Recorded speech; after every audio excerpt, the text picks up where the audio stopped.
स्वागत है आपका हमारे चैनल में। मैं हूं आपके साथ शिखा कौशिका। चलते हैं हमारी कुछ खास। नमस्कार, बी समाचार में आपका स्वागत है। इस वक्त हमारे साथ डॉक्टर पंकज श्रीवास्तव जी हैं जो हृदय रोग विशेषज्ञ हैं। आज हम उनसे चर्चा करेंगे कि जिस तरीके से अभी गर्मी का समय चल रहा है और गर्मी के समय में देखा जा रहा है कि लगातार लोगों का हार्ट फेल हो रहा है, हार्ट अटैक हो रहा है और जिस तरीके से उनकी डेथ हो रही है, तो आज हम उस विषय में चर्चा करेंगे कि अभी जो टेम्परेचर है वो इतना बढ़ा हुआ है, आखिरकार क्या कारण है हृदय के रोगियों के लिए कि जिस तरीके से उनको क्या बचाव करना चाहिए और किस तरीके से उनको रहना चाहिए। तो डॉक्टर पंकज, हमारे चैनल में आपका बहुत बहुत स्वागत। नमस्कार, धन्यवाद मनीष जी।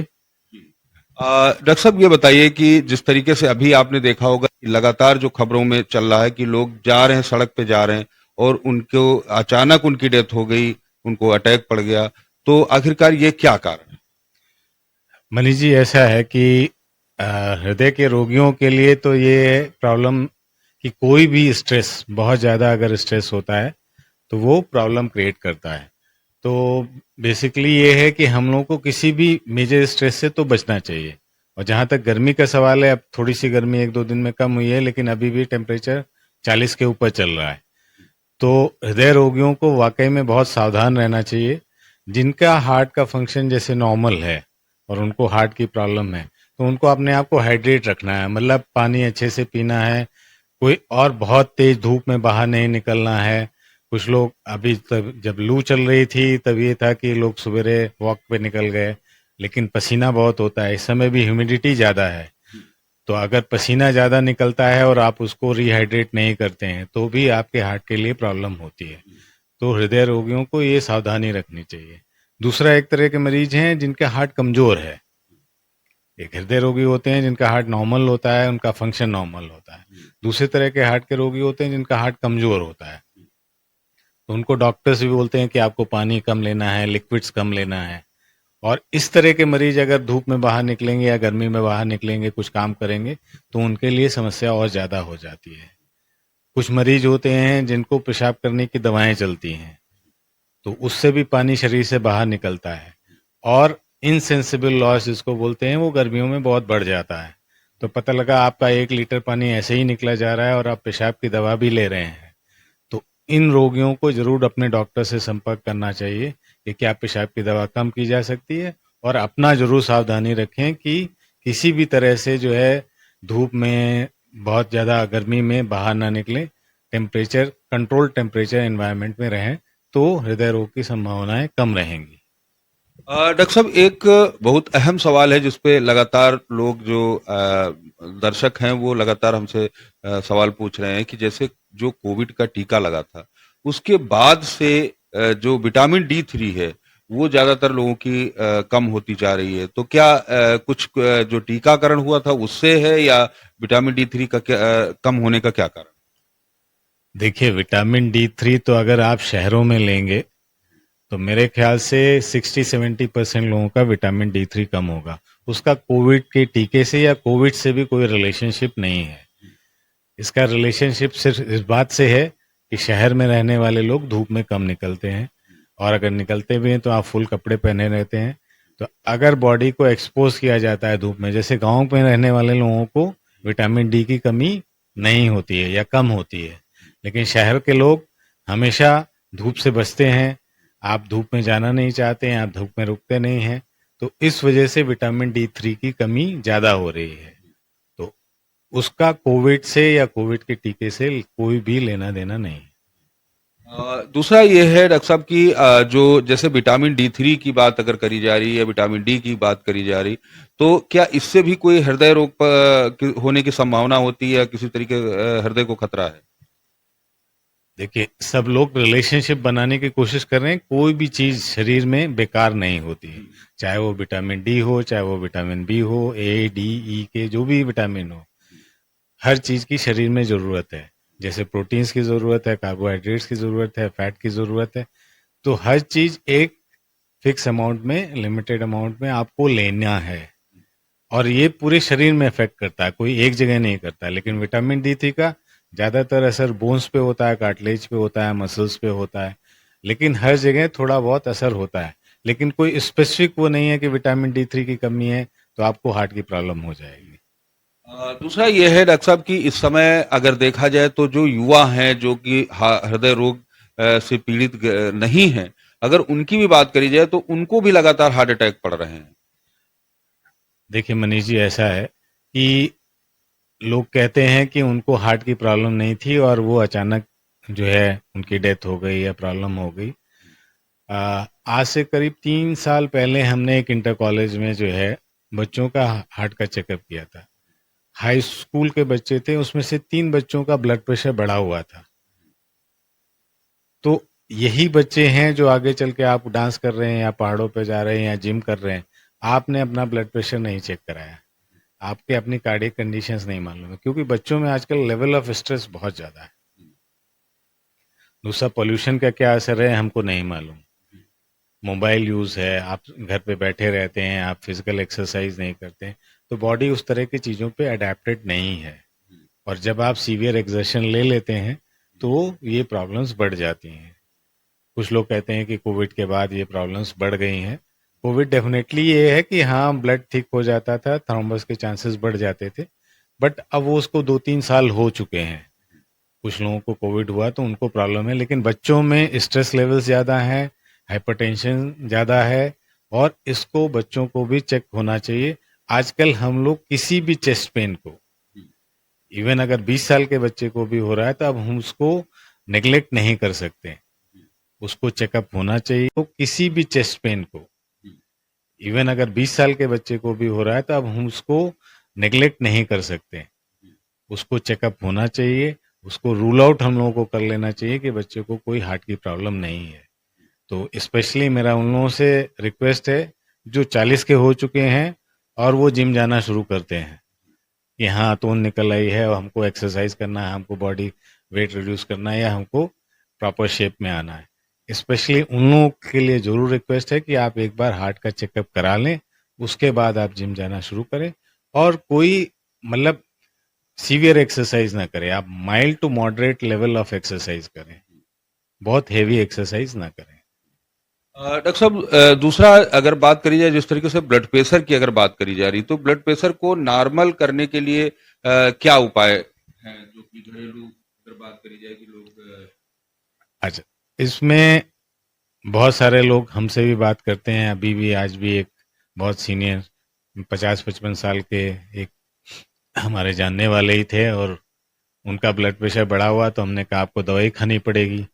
तो बोले डॉक्टर साहब फिर तो जिंदगी भर दवाई खानी पड़ेगी, हमको इसकी आदत पड़ जाएगी। तो ये एक मिसकंसेप्शन है। ब्लड प्रेशर हमेशा आपकी दवाई से ज़्यादा खतरनाक है। ब्लड प्रेशर के साइड इफेक्ट दवाई के साइड इफेक्ट से बहुत ज़्यादा होने वाले हैं। तो पहली बात तो ये है कि दवाई खाने से परहेज ना करें। अगर ब्लड प्रेशर है तो डॉक्टर की सलाह पे दवाई जरूर लें। नंबर 2, ब्लड प्रेशर जो है वो एक लाइफ स्टाइल डिजीज भी है।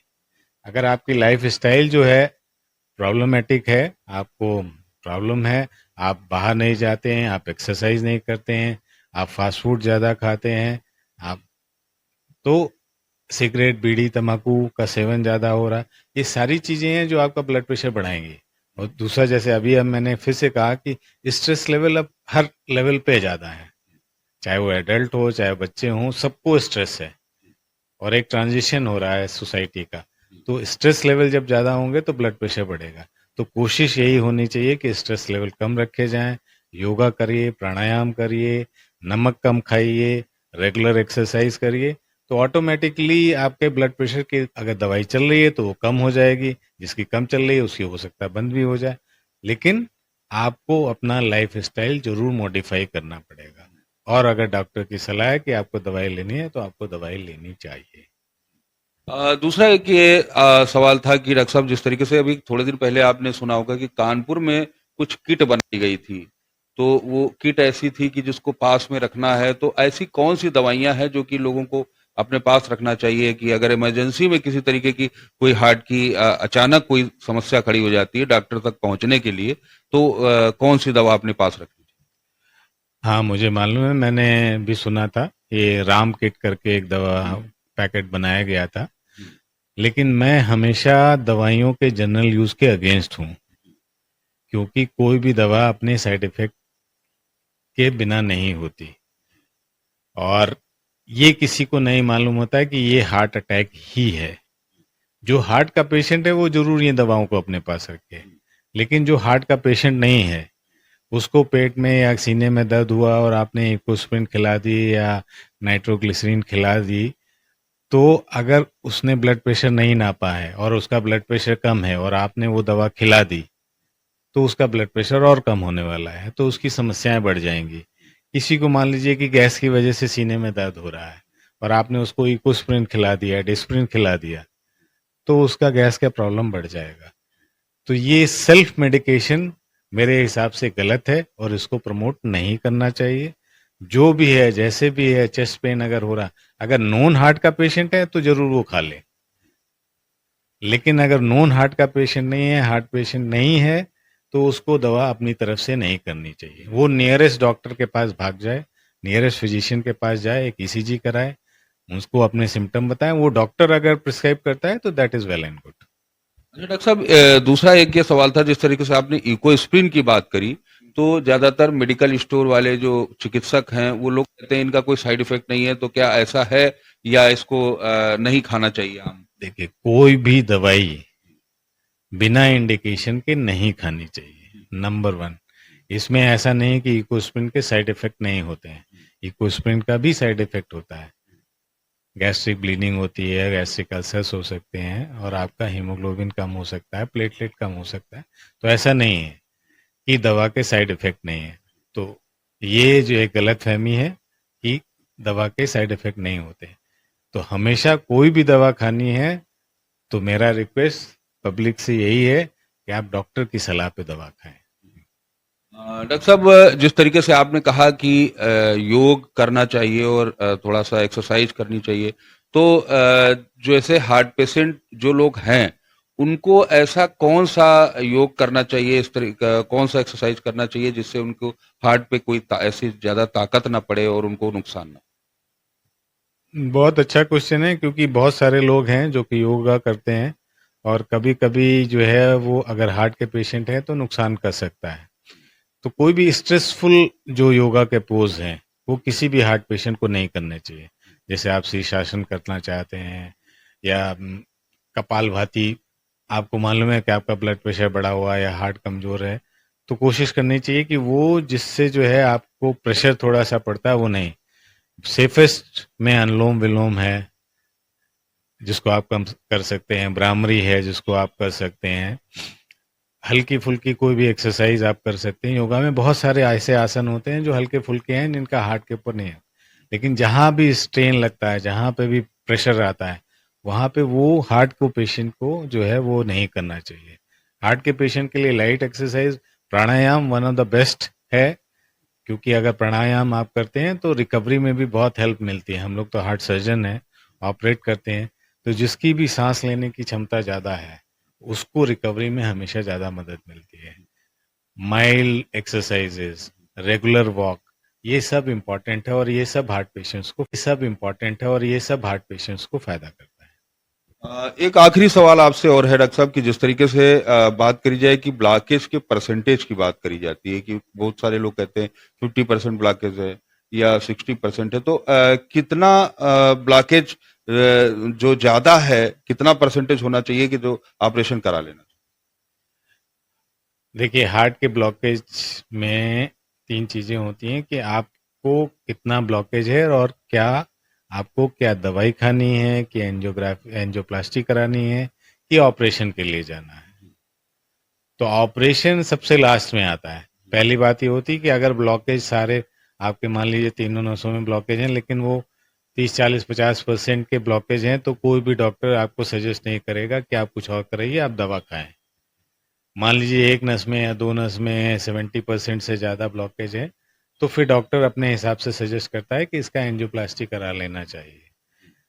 कुछ ही इंडिकेशन होते हैं जिसमें कहा जाता है कि तीनों नसों में ब्लॉक है, पेशेंट को डायबिटीज़ है, हार्ट का फंक्शन थोड़ा कम है, या एक लेफ्ट मेन करके डिजीज़ होती है, तो उन सब चीज़ों में ज़रूर कहा जाता है कि आपको ऑपरेशन करा लेना चाहिए। लेकिन हमेशा 70% से ऊपर का जो ब्लॉकेज होता है उसी को सिग्निफिकेंट माना जाता है। उससे नीचे के ब्लॉकेजेस में हमेशा दवाई ही से ही काम चलाया जाता है। बहुत बहुत धन्यवाद डॉक्टर पंकज।